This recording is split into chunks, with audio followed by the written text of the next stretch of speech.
Hey everyone, Matt Pisarcik from Razor Emporium. Part of our Lather Up series is to kind of show behind the scenes of what we do, and one of my favorite things to do ever is antique restoration. It's kind of where the whole impetus of safety razor restoration started.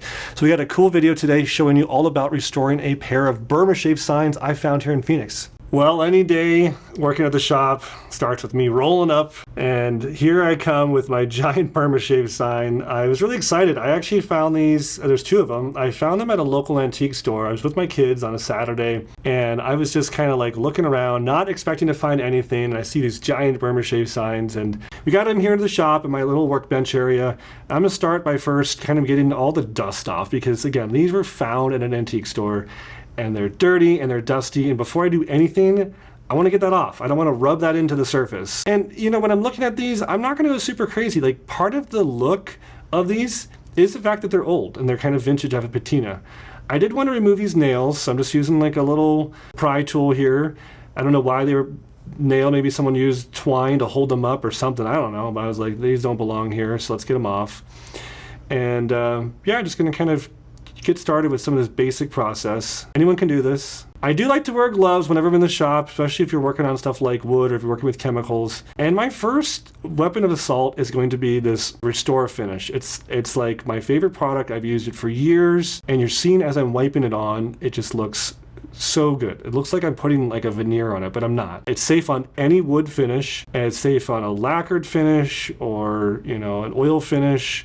And it has beeswax, and it has orange in it, orange oil, and it truly will kind of hydrate the wood. Like, these old signs, obviously they sat out on a highway for, you know, however long, and then they sat in antique stores, and it's just absolutely dry. And if I put them up as is, it'd be okay, but I want to make sure they're not going to crack over time and get worse. I'm being super careful not to, you know, kind of rub too hard, because I don't want to take off this original paint. You know, these are, I'm not sure if they're hand painted. I doubt they're hand painted. They're probably stencil painted signs, but the paint is obviously very old and fragile, and it too is dry and could easily crack.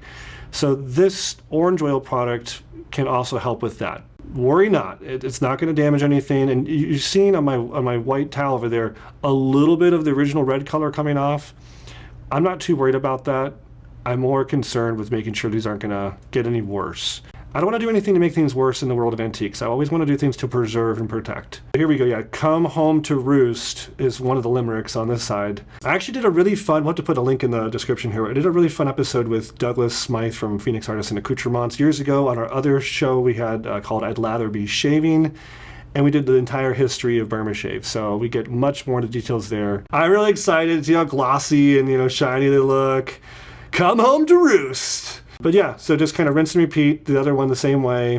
I mean, it's not a big deal. Like, what are you really going to do with these? I'm not going to sandblast them. I'm not going to sand them down. You know, I'm not going to like try to repaint the stencils. Again, it was a limerick, so we're only seeing part of it. If you look at, you know, a haiku or some limerick poem and you only see a couple stanzas, it makes no sense at all. And I mean, this is probably, I wouldn't say it's before the advent of billboards, but this is certainly a very clever kind of marketing. I think today, like, people do Instagram reels and TikTok things, and like, this is OG. This is the original form of viral marketing.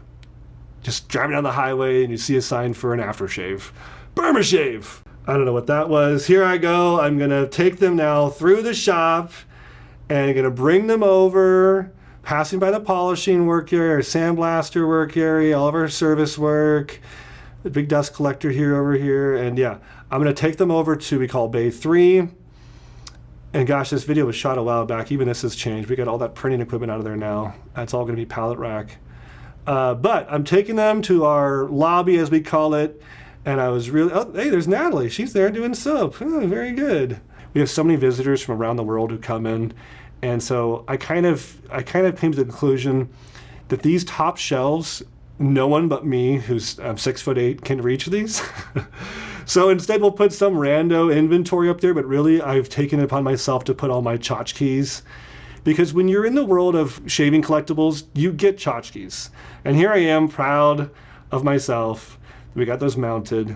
So I'm really proud with the end result. I'm really happy that these are up here now for our customers to see.